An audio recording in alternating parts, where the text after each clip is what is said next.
السلام عليكم ورحمة الله. أعوذ بالله من الشيطان الرجيم. بسم الله الرحمن الرحيم.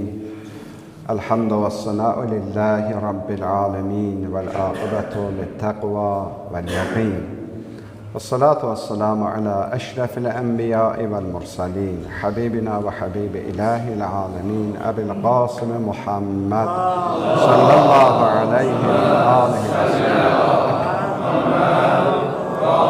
وعلى أهل بيته الطيبين الطاهرين المعصومين ولعنة الله على أعدائهم أجمعين من الآن إلى قيام يوم الدين. رب اشرح لي صدري ويسر لي أمري واحلل عقدة من لساني يفقه قولي. صدق الله العلي العظيم. عباد الله أوصيكم ونفسي بتقوى الله. Əziz müminlər, günlərin seyyidi cümə günündə, məkanların alisi Allah evində əvvəla özümü və siz əzizləri ilahi təqvaya riayət etməyə dəvət edirəm. Allah mütəallə bizləri təqvalı yaşamaqda müvəffəq eləsin inşallah. Əziz müminlər, hər birimizin ortaq bir dəyəri və qorunması bizlərə vacib olunmuş bir vətənimiz var. Ümumilikdə, vətən anlayışı insan yaradılışından demək olar ki, dünyaya gəlmişdir. İnsanlar artmış, çoxalmış, fərqli ərazilərdə yaşamış, fərqli mədəniyyətlər özləri üçün formalaşdırmış və tədricən yaşadığı yerləri özlərinə vətən bilmiş və öz vətənlərini tarix boyu qorumuşdular. O xalqlar, o millətlər ki, öz vətənlərini qoruya bilməyiblər, o xalqlar nə öz dillərini qoruya biliblər, nə də öz dinlərini qoruya biliblər. Eyni zamanda onların, vətən təəssübkeşliyi olmayan xalqların heç din təəssübkeşliyi də olmayıb. Dinləri də aradan gedib, dinləri də təhrifə uğrayıb və dilləri də təhrifə uğrayıb. Bəzi xalqlar var ki, özlərinin ana dilləri olmasına baxmayaraq, hər hansı bir xalqın dilində danışırlar bugün. Və təəssüflə qeyd edərdim ki, bəzi hallarda bizim özümüzdə də bu cür hallar müşahidə olunur ki, bəzi insanlar özünü daha müasir, bəlkə deyərdim, göstərmək cəhdlərindən fərqli dillərdə danışmağa çalışırlar və yaxud da öz ana dilində danışır, amma hər kəlmə başı görürsən, hər hansı bir fərqli, məsələn, xarici dillərdən sözlər istifadə edirlər və bunu ilə özlərini, məsələn, daha müasir göstərməyə çalışırlar. Amma o heç də belə deyil. Hər bir xalq, hər bir millət öz dilinə dəyər verməlidir, öz millətinə dəyər verməlidir, öz xalqına dəyər verməlidir, sevməlidir və qorumalıdır. Ümumilikdə, vətən sevgisi, vətən namusu, vətən qeyrəti əqidəli insanların, vətənpərvər, qeyrətli insanların işidir. Hər bir insanın əgər əqidəsi möhkəmdirsə, o insana heç demək ehtiyac yoxdur ki, vətənini sevmək lazımdır. O zaten vətənini sevəcək. Necə hər bir şəxs öz ailəsinin dəyərini bilir, evladlarının dəyərini bilir, öz ocağını, ailəsini qoruyur, eyni zamanda vətənini də qorumaq hər bir müsəlmanın borcudur və tarix boyu dünyəvi qanunlarda da belədir ki, dünyəvi qanunlarda ən böyük cinayətlərdən də biri vətənə xəyanət hesab olunur və eyni zamanda dinimiz də buna bu cür yanaşır. Yəni, vətənə xəyanəti dinimiz də bağışlamır. Quran-ı Kərimin Mümtəhənə surəsinin 1-ci ayəsində Allah Mütəallə buyurur: "Ya eyyuhellezine amenu la tettexizu aduvvi və aduvvakum evliya." Ay iman gətirmiş insanlar, nə mənim düşmənlərimi Allah Mütəallə xitab edir, nə də öz düşmənlərinizi dost hesab eləməyin. Onlar sizə dost deyirlər. Onlar ki, mənlə, Allahla düşmənçilik edirlər və yaxud onlar ki, müsəlmanlarla düşmənçilik edirlər, onları özünüzə dost hesab etməyin. Onlardan sizə dost olmaz ki. "Tulquna ileyhim bil mavadda və qad kəfəru bima ca'akum minəl haqq." Onlar sizə gələn haqqı inkar edirlər və haqqı inkar etdikləri halda siz də onlarla dostluq edirsiniz, onlarla mehribançılıq göstərirsiniz, onlara bəzən çox isti münasibət göstərirsiniz. Yuxricunər-rasul və iyyakum an tu'minu billahi rabbikum. Siz Rəbbiniz olan Allaha iman gətirdiyinizə görə, onlar peyğəmbəri də, sizi də öz yaşadığı yerlərdən qovub çıxartdılar. O zaman Məkkədən qovub çıxartmışdılar. Peyğəmbəri də, möminləri də, müsəlmanları da. O zamana da aiddir bu ayə ki, yəni o zamanın müsəlmanları müşriklərə çox da mehribanlıq göstərməyin. Onlar göz görən sizlə düşməndir, Allahınızla düşməndir, dininizlə düşməndir, sizi öz torpaqlarınızdan qovub çıxardırlar. İn kuntum xərəctum cihadan fi səbili və ibtiqa'a mərzati. Əgər Allaha xatir, Allah üçün cihada qalxmısınızsa, bu bir cihaddır, Allaha görə cihada qalxmısınızsa, onlarla o dost münasibətini davam elətdirməyin. Onlardan sizə dost olmaz. Tusirruna iləyhim bil mavaddati və ana a'lamu bima əxfaytum və ma a'lamtum. Bəziləriniz gizdində onlarla münasibət qurursunuz. Bəziləri var, zəif iradəli insanlardılar, istər yenə deyirəm Peyğəmbər zamanında, istərsə də günümüzdə. Bəzi insanlar bu cürdülər ki, görərsən iradələri zəifdir, özlərini ya bir şirin satmaq istəyirlər, ya bir mövqe özləri üçün tapmaq istəyirlər. Bu cür insanlar xəlvətdə də olsa düşmənləri ilə müsəlmanların o isti münasibət qururlar, bəzən sirləri onlara ötürürlər, gizdində bu işləri görürlər. Allah mütəal buyurur ki, mən gizdində etdiklərinizdən də xəbərdaram, aşkarda etdiklərinizdən də xəbərdaram. Siz belə düşünməyin ki, elə cəmaət bilmədi, mən bu işləri gördüm, amma mən Allah ki, bilirəm bu məsələləri. Və mən yəfəaluhu minkum fəqad dallə səva'as səbil. Hər kim gizdində də bu işi görmüş olsa, bundan sonra mən xəbərdarlıq eləyəndən sonra da Allah düşmənləri ilə, İslam düşmənləri ilə, müsəlmanların düşmənləri ilə, sizin düşmənlərinizlə bir məhəbbət onlara göstərsə, bir məvəddət onlara göstərsə, bir ünsiyyət onlara göstərsə, onlar bilsinlər ki, haqq yolundan azıblar, açıq-aşkar zəlalətdədirlər. Onun əzizlərim, Allah mütəal öz dinindən, özünün düşmənləri ilə, dininin düşmənləri ilə və sizin müsəlmanların düşmənləri ilə düşmən olanlar ki, sizi gəlib öz torpaqlarınızı qəsb edirlər, sizi oradan çıxartmağa çalışırlar. Onlarla dostluq eləməyin. Onlar aşkarsın düşmənlərinizdir. Siz də öz düşmənçiliyinizi onlara izhar eləməlisiniz. Özünüzü qorumalısınız, torpağınızı qorumalısınız, dininizi, əqidənizi qorumalısınız. Bütün qeyri-müsəlmanlarla Allah qadağan edir bizim ünsiyyətimizi, bütün müsəlmanlarla olmaz. Qeyri-müsəlmanlarla olmaz bizim yaxşı münasibətimiz olsun. Həmin surənin 8-ci ayəsində vurur, La yanhakumullah anillezine lem yuqatilukum fid-din və lem yuxricukum min diyarikum an tabarruhum və taqsitu ilayhim innallaha yuhibbul muqsitin. Allah mütəal buyurur ki, xeyr, heç də belə deyil. Onlar ki, qeyri-müsəlmandır, amma sizinlə işləri yoxdur. Nə Allahla davaları var, nə Allahla düşmənçilikləri var, nə sizin torpaqlarınızı işğal eləmək istəyirlər, qəsb eləmək istəyirlər, nə müsəlmanlarla mübarizə aparırlar. Deyir, onlarla ədalətlə rəftarınızda heç bir müşkül yoxdur. Əksinə, Allah ədalətlə rəftar eləyənləri sevir. Yəni, qeyri-müsəlman da olsa, amma müsəlmanlara dəymir, dolaşmır. Sizin xalqınıza dəymir, dolaşmır. Deyir, onlarla bir müşkülünüz, bir probleminiz olmasın. Əksinə, onlarla ünsiyyətləri qura bilərsiniz, əlaqələri qura bilərsiniz, yaxşı münasibətlərdə ola bilərsiniz. Bəs Allah hansıları deyirsən? İnnəmə yənhakumullah ənəllədinə qatələkum fid-din və əxrəcəkum min diyarikum. Onlar ki, sizi öldürməyə qalxıblar, sizlə müharibəyə, mübarizəyə qalxıblar, sizi öz torpaqlarınızdan çıxartmağa qalxıblar, sizi torpaqlarınızı qəsb eləməyə qalxıblar, ay müsəlmanlar. Və zahəru alə ixracikum intəvəllahum.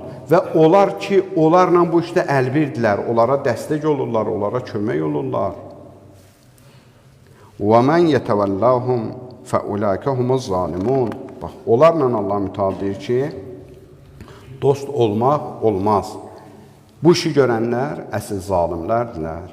Bunlardan mütləq uzaq durmağımız lazımdır. Ona görə də Əzizlərim, müsəlmanlar, möminlər, Allahın da əmri, dinimizin də əmri bizlərə budur ki, insan öz vətənini, öz millətini sevməlidir, onu əziz tutmalıdır və bir müsəlmanların məşhur deyimi var, hubbul vətəni minəl iman, çox gözəl bir deyimdir.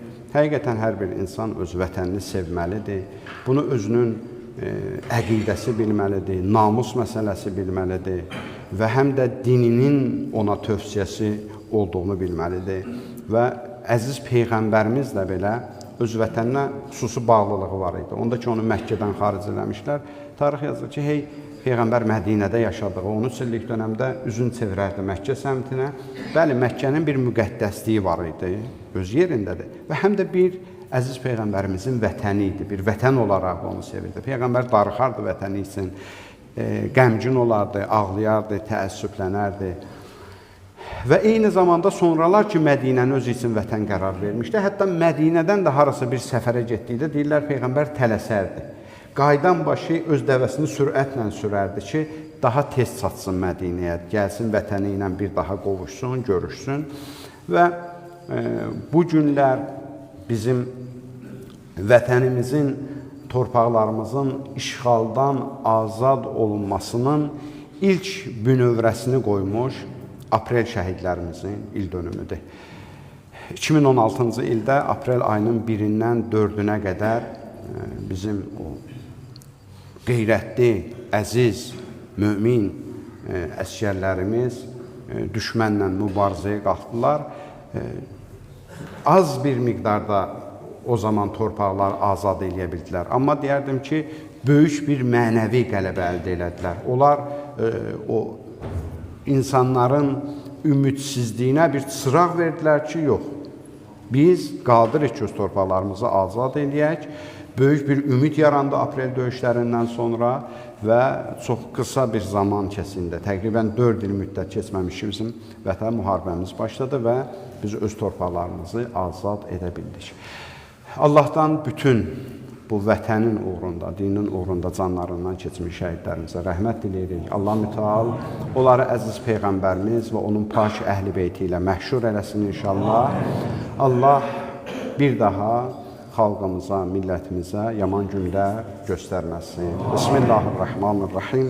Qul huvallahu əhəd, Allahus-samad, ləm yəlid və ləm yulad və ləm yəkulləhu kufuvan əhəd. Sadaqallahul əliyyül azim. Allahümmə salli ala Muhammed və ali Muhammed. Allahümmə salli ala Muhammed və ali Muhammed. Allahümmə salli ala Muhammed və ali Muhammed. Əuzu billahi mineşşeytanirracim. Bismillahirrahmanirrahim. Elhamdü ve sana'u lillahi rabbil alamin vel aqibatu littaqva vel yaqin. Vessalatu vesselamu ala eşrefil enbiya'i vel mursalin. Habibina ve habibi ilahil alamin Ebil Qasim Muhammed sallallahu aleyhi ve وعلى أهل بيته طيبين الطاهرين المعصومين ولعنة الله على أعدائهم أجمعين من الآن إلى قيام يوم الدين. رب اشرح لي صدري ويسر لي أمري واحلل عقدة من لساني يفقه قولي. صدق الله العلي العظيم. عباد الله أوصيكم ونفسي بتقوى الله.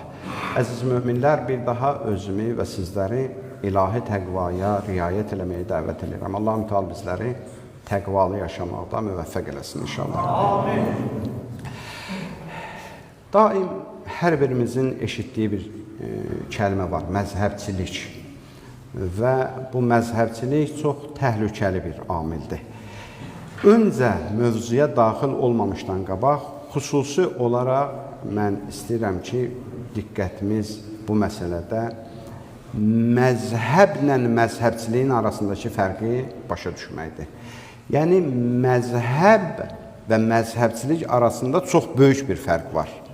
Məzhəb, insanın getdiyi yol deməkdir, tərcümə eləsək, lüğəti mənasında gedilən yola məzhəb deyilir. zəhəbə kəlməsindəndir, getmək mənasındadır.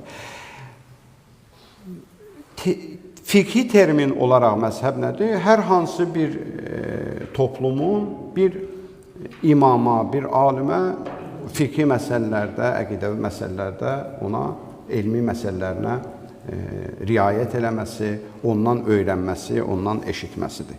Necə ki, Quran-ı Kərimdə, Nəhl surəsində, Ənbiya surəsində Allahın əmridir ki, əgər bilmirsinizsə, zikr əhlindən xəbər alın. Yəni, Allah bizə özü bunu öyrədir ki, təbii ki, biz hamımız din bilicisi deyilik.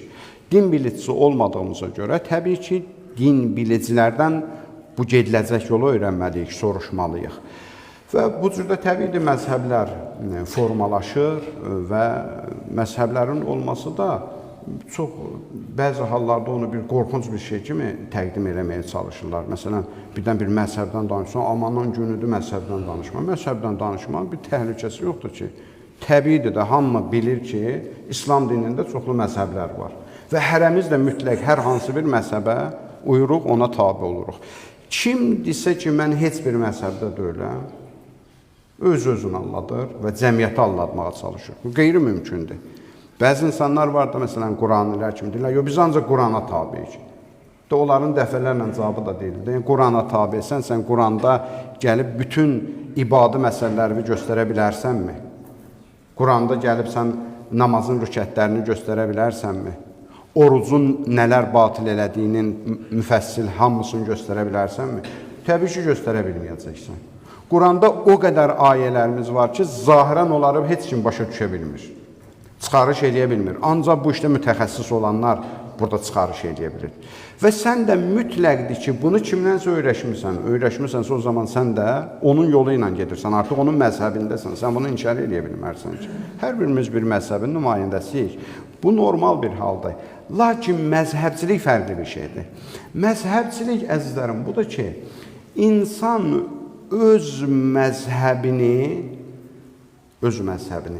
yalnız və yalnız haqq yol bilir və ondan qalan bütün məzhəblərin zəlalətdə olduğunu iddia edir, onları küfürdə ittiham edir, onları təkfir edir. Yəni, təkfirçi ilə məzhəbçinin arasında, mən deyərdim, elə də böyük bir fərq yoxdur. Necə təkfirçilərin İslama zərəri var, eyni zamanda məzhəbçilərin də İslama o qədər zərərləri var. Onlar özləri üçün bir dünya qurublar və öz saylarını hər yolla olur, hər vasitə ilə olur olsun çoxaltmağa çalışırlar. Adətən bunlar bir təşkilat formasına gəlib çıxıblar, nəinki bir din, əqidə.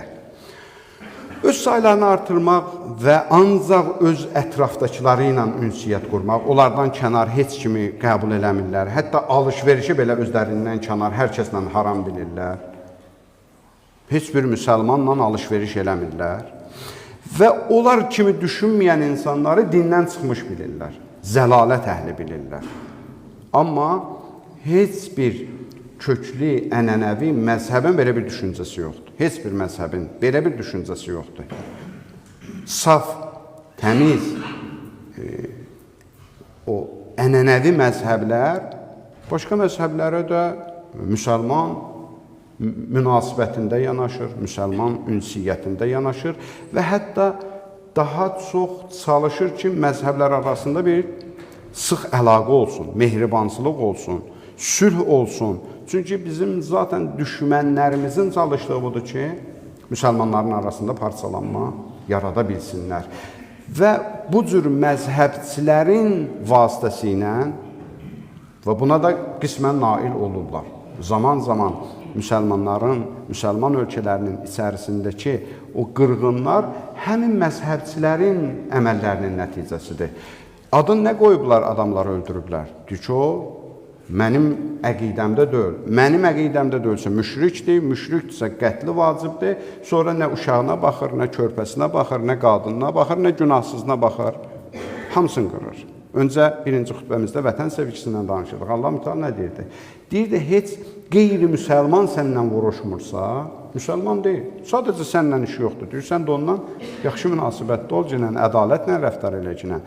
Və sən məzhəbçi necə olur ki, Bir müsəlman balası, la ilahə illallah əhli, səndən də bir işi yoxdur. Sadəcə sənlə eyni fikirdə deyil öldürürsən. Səni kimi namaz qılmır öldürürsən. Bu hansı dindir, bu hansı məzhəbdir, bu hansı əqidədir? Bəli, bu heç bir məzhəb deyil. Bu məzhəbçilikdir və çox təhlükəli bir məsələdir. Dini ifratçılığın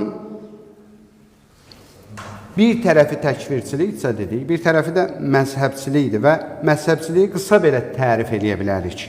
Bir dinin fərqli bir izahını mənimsəyənlər öz aralarında güclü bir həmrəylik formalaşdırırlar, özləri üçün bir təşkilat, bir qrup düzəldirlər.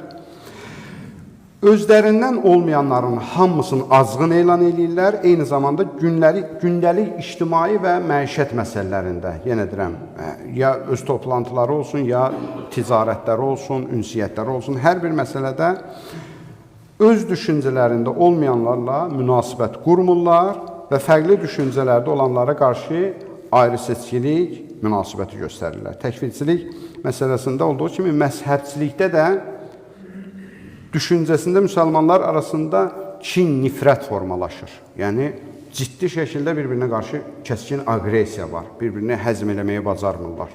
Yaxşı da, bu fərqli məzhəbin nümayəndəsi də olsun. İbadətinin şəkli forması fərqli də olsun. Hər kəs ibadətinə görə Allaha hesab kitab verəcək. Və heç kim də iddia eləyə bilməz ki, başqa məzhəbin nümayəndəsinin ibadəti batildir və mütləq cəhənnəm əhlidir. Bu, yəni bizim əqidədə belə bir şey yoxdur. Bizim böyük alimlərimizin əsərləri var bunun barəsində. Bütün müsəlmanların ibadətin öz əqidəsinə görə məqbul hesab ediblər və hər bir müsəlmanın da Allah üçün doğru dürüst, ixlas qəsdi ilə ibadət edibsə, cənnətə getmək şansı hər bir müsəlmanın olduğu kimi hər bir məzhəb nümayəndəsindən də var. Bu bizim düşüncədir, bu bizim əqidədir. Amma təhlükəli məsələlər dedik ki, nədir? Allah Müteal Quran-ı Kərimdə bunun barəsində buyurur: İnnellezine ferragu dinahum ve kanu şia'an lasta minhum fi şey'in.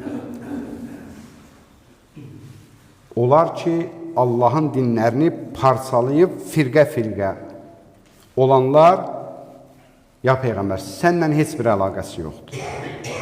İndi firqə-firqə olanlar bir məna ediblər təfsir alimləri, elə məzhəbçilər ki, parçalayırlar dinləri. Bir məna ediblər ki, bəziləri var ki, Quranın, şəriətin hökmlərinin bəzi hissəsini qəbul edir, bəzi hissəsini qəbul eləmir. Allah onları da şamil edir. Deyir, Peyğəmbər, onlar da səndən deyil. Onların da səndən bir əlaqəsi yoxdur. Bəzi insanlar var da, məsələn, deyir ki, namaz vacibdir, oruc vacibdir, amma mən hicabı vacib bilmirəm.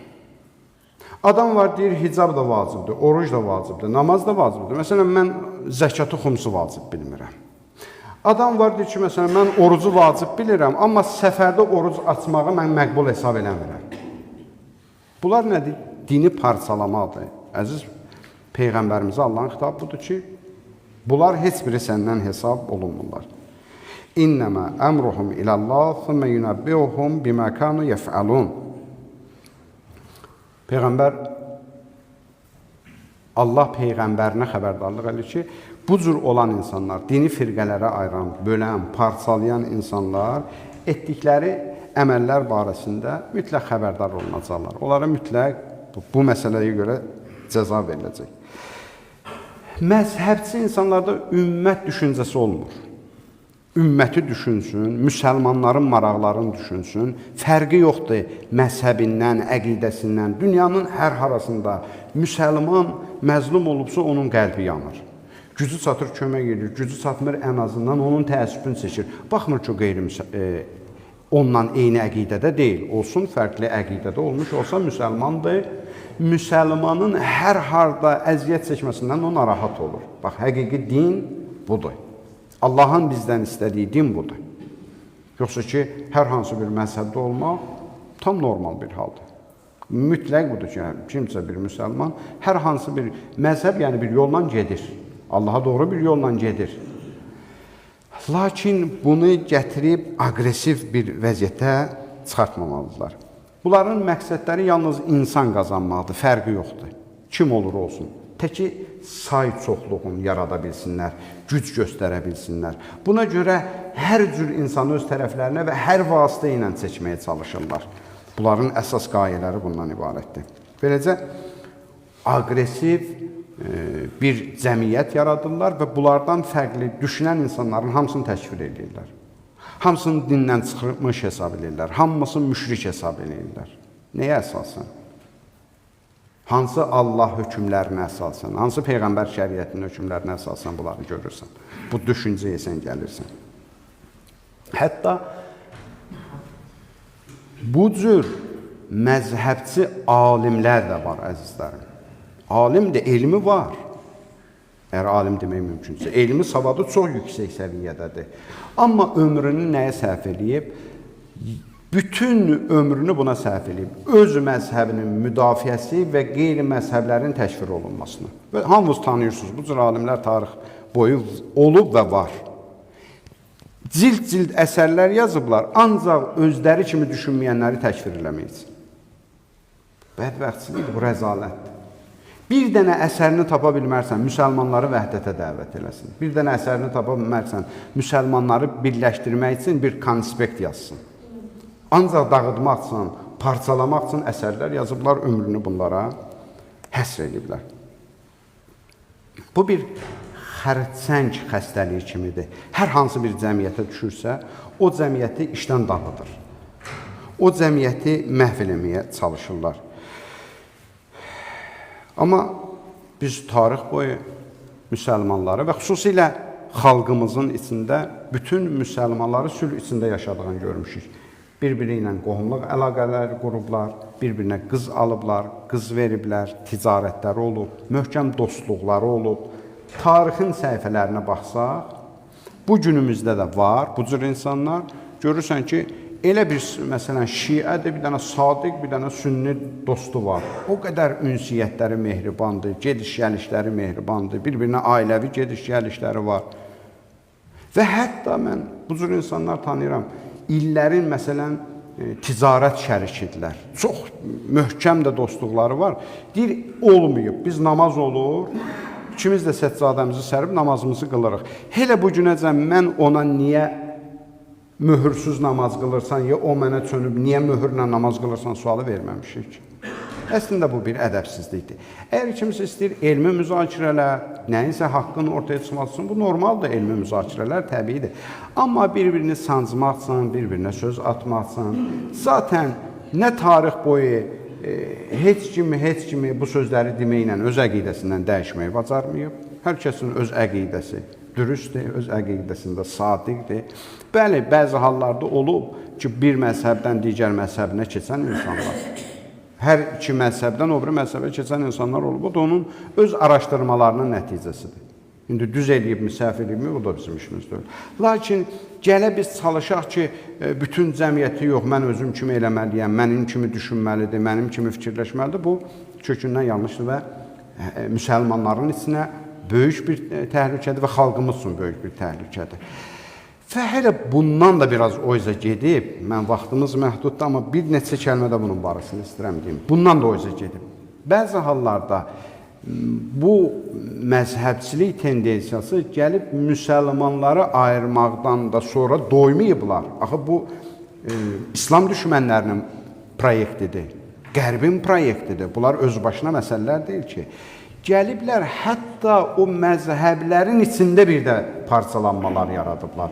Kim hansı alimə uyub, görürsən ki, bu onu təkfir edir, bu bunu hər iki məzhəbdə də bu məsələlər var. Görürsən, bir-birinə barəsində elə kəskin fikirlər bildirirlər. Məsələn, bu alimi özü üçün bir fiqhi mənbə hesab edir. Yaxşı, o birisi o bir alimin fiqhi mənbə özü üçün hesab edir. Onun araşdırmaları nəticəsində namazını, orucunu, ibadətini yerinə yetirir. Bəzi hallarda gəlir görürsən ki, bunların da bir-birinə aqressiyası yaranır. Bu da onu təkfir edir, o da bunu təkfir edir. Əzizlərim, bunlar çox təhlükəli bir məsələlərdir. Bəzi hallarda özümüz bəlkə də fərqinə varmırıq. Yox, mən öz düzlüyümü ortaya qoymağa çalışıram. Bunu bilək ki, adətən də öz düzlüyünü güya öz aləmində haqqı sübut edirmiş kimi ortaya çıxan insanlar adətən mənəmçilikdən öz şəxsi düzlüyünü ortaya çıxartmağa çalışır, nəinki haqqı. Məsələn, baxın, mən düzəm, mən haqq yoldayamı sübut eləməyə çalışır, nəinki bu əqidə düzdür. Əslində, kökündə bu şey dayanır. Və bu çox təhlükəli bir amildir və həm xalqımız üçün, həm ümumi İslam coğrafiyası üçün təhlükəli bir amildir. Ona görə hər birimiz öz məzhəbimizdə, amma məzhəbçilikdən çəkinmək şərti ilə, digər məzhəbləri də bir müsəlman qardaşımız bilmək şərti ilə, ona bir qucaq açmaq şərti ilə, bir ortamda onlarla eyni ortamı rahat şəkildə bölüşmək şərti ilə biz öz dinimizi, öz əqidəmizi yaşatmalıyıq və tarix boyda bu cür ölkələr olub, bu cür məscidlər olub ki, görürsən, iki məzhəbin nümayəndələri elə rahat da o ortamda gəlib ibadət itaətlərini yerinə yetiriblər. Allaha and verək izzətinə, cəlalına, əzəmətinə. Allah mütəal müsəlmanların vəhdətin, birliyin günə-gün artırsın inşallah.